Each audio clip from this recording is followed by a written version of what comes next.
Don Rickles was way more than just a funny guy who told jokes. He was like a stage killer whose amazing skill at making fun of people made Hollywood both scared and laugh at the same time. But behind all the laughing, there was an angry truth, hiding. There were people he really, really hated and would never forgive. When he got really old, Rickles surprised everyone by telling a secret he had kept his whole life. A shocking list of people he couldn't stand. It had a guy with no talent who got lucky and became a politician, a super famous star who wasn't really that great, and even a close friend whose job was connected to dangerous criminals. The big questions are, why did Rickles keep quiet for so many years? And what made him decide to tell everyone everything right before he died? Don Rickles became famous in the 1950s and 1960s when Las Vegas became America's fun entertainment city. With his no-limits mean comedy where he insulted everyone, he quickly became one of the most well-known comedians in the whole country. For many years, Rickles was always a guest on big talk shows, especially The Tonight Show with Johnny Carson, where he would boldly make fun of any star sitting next to him. The nickname Mr. Warmth that people gave him sounds nice, but it was actually the opposite. On stage, Rickles was anything but warm and nice. He picked apart everything from how people looked, their race, their habits, and their jobs with sharp, biting jokes. But weirdly, it was this graceful meanness that made audiences go crazy, while the people he made fun of still laughed and accepted his attacks. Rickles died in 2017 when he was 90 years old, leaving behind an amazing legacy in American comedy. But behind that legend, hardly anyone knew this. Not everyone he used for laughs on stage was just a joke. There were people Rickles truly hated deep down, and every mean joke was a real knife aimed right at them. 1.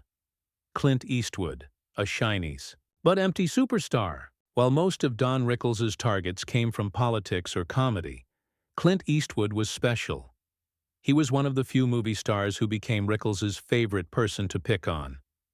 To Rickles, Eastwood was just a quiet actor with boring acting skills, but somehow everyone said he was Hollywood's coolest guy. On a Las Vegas stage, Rickles once said something really harsh. "Clint, you have two faces. One is angry, the other is really angry. And that's how you become a Hollywood legend." The crowd laughed really loud, while Eastwood, who was known for being quiet and serious, only gave a cold smile. But in Rickles' eyes, that reaction only proved he was right. Eastwood wasn't a good actor, but just a face that knew how to look angry at the right time. Rickles kept saying over and over that Eastwood's career was a joke. He said things like, if he'd been born with a big smile like Sinatra, he'd probably be selling tickets at a fair right now instead of sitting in the director's chair. Or, Hollywood turned a tall, quiet guy into a Western hero. Really, Clint's only good at one thing: staring until his enemy runs away because they're bored. In Rickles' eyes, this wasn't fair to really talented actors who Hollywood had forgotten about. But Eastwood didn't seem to care. That cold attitude only made Rickles more annoyed. "Clint, if you get any colder, people will think you're a refrigerator." Even though neither one publicly hated the other, every time Rickles showed up, Eastwood knew he'd be the one getting made fun of in front of everyone.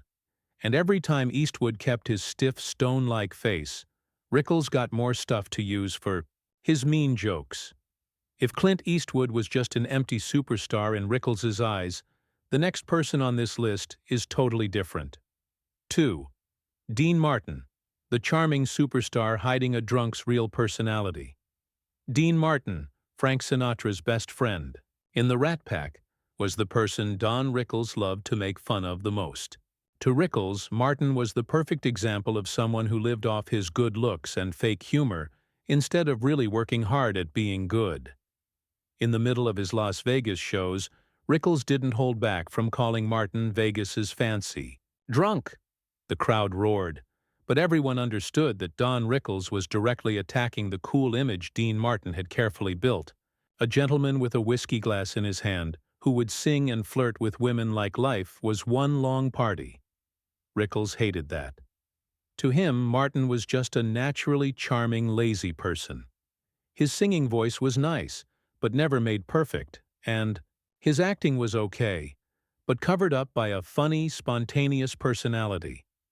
Instead of practicing, Martin chose to hold a drink, smile, and let the crowd fool themselves into thinking they were watching someone born with talent. Rickles often made fun of him to his face. "Dean, you don't sing, you just yawn with music." Or, "You became successful by drinking more than you sang. If Las Vegas ever runs out of whiskey, your career is done." What made Don Rickles most frustrated was that Dean Martin was loved by everyone in the world. Back then, Martin was the soul of the Rat Pack, the powerful group of artists who ruled Las Vegas. While Rickles had to work really hard to build his career, all Martin needed was one funny comment to make the whole room go wild. On some nights, Rickles's mean jokes about Martin were so harsh that the audience was shocked. "Dean, you're so drunk that if the audience clapped for one more minute, you'd think you're in a bar and order another drink." In his last days, Rickles still talked about Dean Martin as one of the names that annoyed him to his bones. Martin represented the type of artist Rickles hated most, being fake and worshipped, and being lazy but called talented. But Rickles didn't just stop at those who lived by drinking. To him, another famous person was even more deserving of being criticized. 3. Ronald Reagan, the guy with no talent who still got power. In the 1960s, before he became president, Ronald Reagan was just a not very good actor who often showed up at clubs. And it was here that Don Rickles found his favorite target. In Rickles' eyes, Reagan was everything he hated. No talent, just a smile, and a robotic way of saying lines. Every time Reagan showed up, Rickles got new energy. Rickles once angrily said, "Ronnie, you were so bad in movies that Hollywood had to push you into politics." Reagan was known for staying calm, but those mean jokes bothered him. Backstage, Reagan once told a close friend that Rickles didn't know when to stop. Their relationship was always tense. Rickles saw Reagan as someone who was great at faking it, while Reagan saw Rickles as a rude clown who was only good at making noise. When Reagan became president in 1981, Rickles kept attacking him on national TV. "Mr. President, I still remember you from those terrible movies. It's amazing that America chose a second-rate actor to lead the world." For Rickles, Reagan was the perfect example of a bad actor who turned himself into a top political star. Every time Reagan showed up at a comedy show, Rickles didn't hesitate to attack. "Ronnie, even the dog Lassie had better roles than you." Or, "You're the only president in history I think could be replaced by any actor." The funny thing was that the more he was made fun of, the more Reagan laughed. He saw it as a joke, while Rickles saw Reagan as the example of disgrace, a failure on screen who was celebrated by the world when he went into politics. He called Reagan the name that embarrassed Hollywood. And that was the funniest trick of the 20th century. The worst man on screen became the best actor in politics. To Don Rickles, Ronald Reagan was just the first proof that Hollywood could turn a nobody into a superstar. And he wasn't the only one. 4. Frank Sinatra, the lounge king whose empire was built on criminals. On the surface, Frank Sinatra and Don Rickles were close friends. Sinatra often took Rickles to the fanciest restaurants in Las Vegas, introducing him to big spenders and casino owners. Many people even said that without Sinatra's help, Rickles would never have made it out of small comedy clubs to become famous in America. But Sinatra was also Rickles's #1 target on stage. In 1960s Las Vegas, when dangerous criminals still controlled the casinos, no one dared to cross Sinatra, who was both the king of music and rumored to have connections to the underworld. And while the whole city bowed down, only Don Rickles dared to look up and make fun of him. "Frank, without the mafia, you'd just be a second-rate lounge singer." The whole room held their breath. People were scared Rickles would be taken backstage and hurt that very night. But surprisingly, Sinatra laughed and clapped, and Rickles became the only person in show business who could insult Sinatra and still walk away safely. Deep down, Don Rickles both looked up to and hated Frank Sinatra. In his eyes, Sinatra was clear proof of fake power. His God-given voice was undeniable.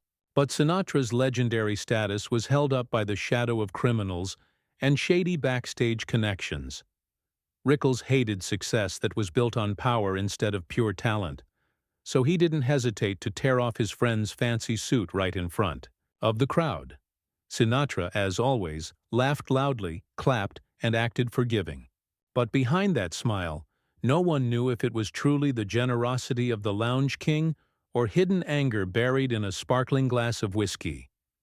And if Frank Sinatra was a close but complicated friend in the fancy circle of Vegas, Rickles's hate was saved for another person, someone who was praised as a graceful superstar, but who in his eyes was a symbol of wildness and alcoholism. 5. Bob Hope, the man who used laughter to hide his fakeness. To Don Rickles, Bob Hope, a superstar of American comedy, was everything he hated about the art of comedy.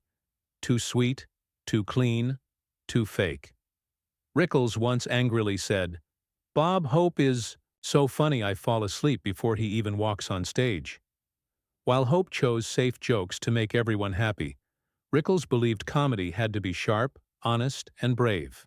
To Rickles, Hope was just a perfect host, someone who knew how to make the audience laugh just enough, but who never dared to cross the line. That wasn't art. It was a fake product. Rickles often publicly made fun of Hope with deadly blows. "Bob, you never offend anyone, but then again, you never make anyone laugh really hard either." Or, "You're so safe that if you went to heaven, the angels would probably yawn from boredom." What Don Rickles hated most was how smart Bob Hope was at keeping his long career going. Rickles hated how Hope had turned comedy into sweet fake syrup that anyone could easily swallow without thinking. While Rickles took risks, poking at pain and showing the truth, Hope chose to please his audience, showing a world of humor with no sharp edges. Rickles once meanly said, "Bob Hope is the Disneyland of comedy. It's pretty and shiny, but it has no truth." But on Don Rickles's hate list, Hope was the ultimate fake, a person who turned laughter into a harmless product, hiding all the pain and truth that art should face. To Rickles, Bob Hope's existence was an insult to real comedy. He saw Hope as proof of a Hollywood that liked dishonesty, safety, and laziness, and that's why in his final days, Rickles still talked about Bob Hope as one of the names that annoyed him to his core. A legend in the eyes of the world, but just a boring ghost in his. And it didn't stop there. While Bob Hope was the Disneyland of comedy, too polished American TV had plenty of other superstars that rubbed Rickles the wrong way. 6. Johnny Carson, a TV legend, but was his talent worth all the hype? In the 1970s and 1980s, Johnny Carson was the most powerful person on American TV. He was praised by audiences as the king of late night, the man who could make millions laugh every night with just a raised eyebrow. But in the mean eyes of Don Rickles, Johnny Carson was just a boring host who lived by reading scripts and had no real spark. Even though Carson gave him many chances to shine, that work friendship couldn't stop Rickles from hating Carson. In front of an audience, Rickles once cruelly made fun of him. "Johnny, you're so charming that your wife left you." And the audience still didn't notice. The whole studio audience burst out laughing. Rickles kept making fun of Carson live on TV. "Johnny, you're so serious that if you had an accident, you'd turn it into a news report, not a laugh." He added, "You're not a comedian, Johnny. You're just a host who was lucky enough to have the longest job in TV history." What Rickles hated most about Carson was his smugness. In Rickles' eyes, Carson always played it safe, saying just enough, and never daring to break the rules to truly surprise the audience. Carson was great at controlling the mood, but Rickles saw that as a form of lying, a way of tricking the public into thinking he was the king of comedy when he was really just the king of reading scripts. Backstage, Johnny Carson was known for being a loner and hard to talk to. Don Rickles once bluntly joked, "Johnny, you're such a loner that even your own shadow doesn't want to talk to you." A bitter friendship existed between them. Carson needed Rickles to create explosive laughs for his show, and Rickles needed Carson as the perfect background to unleash his mean jokes. But the more he appeared, the more Rickles hated him. He saw Carson as an empty shell, a legend built from studio lights, not from real stage presence. And that's why on his final hate list, Rickles didn't forget to include Johnny Carson, a worker, friend, a TV superstar, but in his eyes, the most boring host in the history of American comedy. But American TV didn't just have kings. It also had queens, people praised for their sharpness and wit, but who in Rickles' eyes were just annoying. Thorns. 7. Joan Rivers, the Queen of Mean, and a hard-to-swallow thorn for Don Rickles. In American comedy, Joan Rivers was famous as the Queen of Mean, sharp, acid-tongued, and unafraid of anyone. But it was that very style that made her a constant target for Don Rickles. If Rickles was the king of direct insults, Rivers was the queen of tearing people down, and her existence felt like direct competition that Rickles couldn't stand. From their very first time on a Las Vegas stage together, Don Rickles felt that Joan Rivers was not on the same wavelength. He saw her as someone who only used cruelty to shock the audience, rather than skillfully keeping the line between insulting and laughing. Because of this, Rickles often made Rivers a top target. "Joan, if you get any uglier, Vegas will put up a permanent sign banning you." The audience roared with laughter, but Joan Rivers's face turned red. To Rickles, this wasn't just a harmless joke. It showed real hate. He felt Joan only knew how to use her looks and a knife-sharp tongue to get attention with no artistic depth. Rickles didn't stop there. In many shows, he constantly attacked. "Joan doesn't need to look in the mirror to put on makeup. She looks in the mirror to insult herself." Or, "She's had so much plastic surgery that if the power went out, her whole face could crash like a broken computer." The crowd laughed, but everyone knew this was a hidden fight between two masters of insult comedy. One who had become a legend, and one who was making her position solid as the Queen of Mean. For her part, Joan Rivers didn't back down. Backstage, she once shot back, "Don Rickles isn't Mr. Warmth. He's Mr. Acid. If you're near him for too long, your soul might melt." This quote quickly spread, turning their tension into something people talked about. Two comedians who used the same weapon but hated each other because each believed the other had ruined the art form. To Rickles, Rivers was the symbol of bad imitation. He hated that the public praised her as his female version, while he believed Rivers had turned insult comedy into brutal, graceless jabs that even damaged the style's reputation. To the audience, Joan Rivers was a comedy queen. But in Rickles' eyes, she was just a noisy shadow, someone who used insults for fame but never achieved the grace of true insult comedy. And while Joan Rivers was the Queen of Mean who Rickles saw as a disgrace to the style, Hollywood had another, clown whom he hated even more, someone the world worshipped, but whom Rickles saw as an eye-popping absurdity. 8. Jerry Lewis, the noisy clown Rickles hated. In the 1950s and 1960s, Jerry Lewis was considered amazing by the whole world. With his mischievous face, high-pitched voice, and over-the-top physical comedy, he made audiences roar with laughter in his slapstick movies. Hollywood praised Lewis as a comedy genius, while French newspapers put him on the same level as Charlie Chaplin. But in Don Rickles' eyes, all that praise was a mistaken worship. To him, Jerry Lewis wasn't a genius, but just a show-off who tried too hard to please people. Rickles believed comedy had to be honest and brave enough to poke at pain and truth. As for Lewis, he just had to scream, trip, or make a stupid face to make the crowd howl with laughter. Rickles once made fun of him in front of thousands of people. "Jerry doesn't do comedy. Jerry just screams and hopes the audience thinks it's funny." That line was like a knife stabbing straight into the slapstick style that Lewis had worked hard to build. In Rickles's eyes, Lewis's silly acts and twisted faces were nothing more than a cheap carnival, where laughter was bought with overacting, not intelligence. Rickles added, "Jerry Lewis makes kids laugh. Adults just get tired. And he's the reason I hate 1950s Hollywood comedies." But what Rickles hated most was the crazy love from France. When French newspapers praised Lewis as a genius, Rickles laughed. If France thinks Jerry Lewis is a genius, they probably think snails are pizza. In his final days, when looking back on his career, Don Rickles still mentioned Jerry Lewis in an unhappy tone. On his hate list, Lewis was proof of one thing. Not every legend is art. Sometimes it's just absurdity that scarily is worshipped by the public. But what truly puzzles the public is the question: why did Don Rickles, who never shied away from lashing out at Frank Sinatra, Ronald Reagan, or Clint Eastwood, keep his hate list a secret for so many years? And why did he wait until his final years, when he was almost 90, to tell the truth? The answer lies in Rickles's true nature. On stage, he was Mr. Warmth, bitterly insulting but able to make the whole room laugh. But off stage, Rickles knew the thin line between a joke and real condemnation.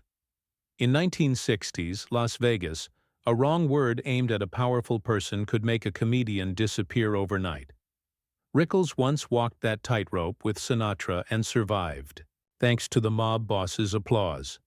But he understood that publicly hating someone in real life wasn't a joke. It was a battle that could destroy a career. Rickles chose silence because his career needed laughter, not enemies.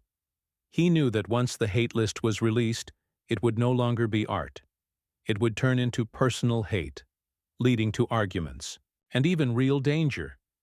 For years, he turned his contempt into stage material, making fun of Reagan, ridiculing Dean Martin, and attacking Bob Hope. But it was all a public joke to protect himself. However, as time passed, that silence became a heavy burden. When he was at the end of the road, Rickles had nothing left to lose. Without the stage lights or an audience waiting to laugh, he faced himself and the bitterness he'd hidden his entire life. The list for Rickles wasn't just "who I hate." It was an accusation against an entire entertainment industry he saw as fake, unfair, and full of false worship. He revealed it because he wanted the truth to be written down, a truth no longer covered by laughter. These were no longer jokes, but a final confession that behind the applause and roaring laughter, Don Rickles still held in his heart the names he considered symbols of fakeness, laziness, and meaningless worship. And maybe only in his twilight years did he have the courage to admit that he had lived his whole life with thorns in his heart. Sinatra, a close friend who relied on criminals. Reagan, a second-rate actor turned president. Dean Martin, a celebrated drunk. Clint Eastwood, a stone-faced legend. Bob Hope, sweetly fake. Johnny Carson, the boring king of scripts. Jerry Lewis, the absurd clown who was made into a saint. His entire life, Rickles turned hatred into art. He hid it behind jokes, attacking people on stage with sarcasm to make the audience roar. He lived as if he didn't truly hate anyone, as if it was all just humor. But behind the laughter was a bitterness he never spoke of. It was only at the end of his life, when he had nothing to lose, that Rickles let his true feelings return to their proper form, a hate list bitter and raw with no humorous mask to hide behind. No longer a joke to make people laugh, but a confession that made people shudder. It was not just about who Don Rickles hated to his core. It was an accusation he delivered against an entertainment industry full of unfairness and fakeness. It was the last sigh of a man who lived his entire life in the spotlight, but who never stopped hating the fake idols built by blind worship. And so, in his final days, Don Rickles was no longer Mr. Warmth. He returned to being a raw, bitter Don. Rickles, who didn't need to make jokes for laughs, but just needed to speak the truth. That all his life he had lived with these thorns, and until the very end they had never disappeared. Maybe that bitterness was the true confession of his entire career. But after the names on the hate list were exposed, what remained was not just contempt, but a question. What did Don Rickles ultimately leave the world beyond those bitter jabs? All secrets eventually lead to a single word: legacy. His legacy isn't in a collection of random jokes, but in the way he redefined the very nature of American comedy. Before Rickles, comedy often revolved around safe situations and stories meant to make the audience comfortable. After Rickles, people realized that laughter could come from raw truth, from daring to touch on the most difficult things. He paved the way for a generation of insult comedy, from comedians in Las Vegas and New York to rebellious faces on American TV. The strange thing is that in real life, Rickles was a gentle person devoted to his family, loving his wife and children so much that he never had a single scandal throughout his decades-long career. Friends said that after his brutal on-stage roasts, Rickles was often the first to shake hands, hug, and say thank you. That was the paradox that created his appeal, a warm heart hidden beneath a bitter exterior. Rickles also left his mark on movies and TV, from his supporting role in Run, Silent, Run Deep, 1958, and the series CPO Sharky, to voicing the character of Mr. Potato Head in the Toy Story movies, which introduced him to a younger generation. But above all, it was the nights in Las Vegas where he held a microphone and spoke to the world that he truly shined. Don Rickles' legacy isn't just the art of making fun of people. It's also a life philosophy that sometimes the hard truth needs to be exposed with laughter. He proved that, when done gracefully, even the meanest insults can become a form of freedom, allowing the audience to laugh at the fakeness and absurdity around them. And maybe that's why he waited until the end of his life to reveal his bitter hate list. Not to show hatred, but for the world to understand that after the laughter is the truth, and after the truth is a person who lived fully with his sarcastic wit. Don Rickles was more than a comedian. He was living proof of an artist who dared to turn bitterness into laughter, and to say the things the whole world avoided. For nearly 70 years, Rickles never bowed to anyone. Not to Sinatra, not to Reagan, not to Hollywood, and not to the sweet standards audiences were used to. He walked on stage with a single rule: the truth must be exposed. And laughter is the knife that cuts through fakeness. But Rickles was also a man of contradictions. He roasted the world, but was gentle with his family. He was a Las Vegas killer on stage, but a loyal friend in real life. He made fun of legends, but he also became one himself. When Don Rickles passed away in 2017, Hollywood didn't just lose a comedian. The world lost a raw, honest mirror that showed both the glory and the fakeness of the entertainment industry. He left a legacy not through blockbuster movies or memorable roles, but through a style no one dared to copy, a style of absolute honesty where insults were transformed into artistic legacy. Today, in the memory of millions of fans, Don Rickles is more than just the mean jokes that made people cry with laughter. He has become an unforgettable echo, a reminder that the art of comedy only truly lives on when it dares to go to the very heart of the truth, not through pleasing people and not through safe laughter, but through sharp stabs that touch on pain and turn it into a moment of release. Maybe by daring to be so true to his core, Rickles became immortal. He didn't just make people laugh. He exposed them. He didn't just mock, he shined a light on them. And for more than half a century on stage, Rickles proved one thing: laughter can be cruel, but it's that very cruelty that keeps it honest. He passed away in 2017, ending a 90-year journey of glory and bitterness. But his legacy lives on in every joke repeated on talk shows, in every burst of laughter that happens when people listen to old recordings. Every time that laughter echoes, it's as if Rickles is still there, sitting on stage, squinting and delivering a joke that makes the whole room go silent before it explodes. A legend's life has come to an end, but his laughter will never be silenced. It still echoes in the memories of Hollywood and backstage stories, and in the hearts of those who once heard him roast them and still laughed. Don Rickles is no longer present in flesh and bone, but he lives on through the most important thing an artist can leave behind, an irreplaceable legacy in the history of American comedy. If the secrets behind the spotlight have surprised you, then get ready. Behind the curtains of Hollywood, there are countless untold stories, truths that could shock you even more.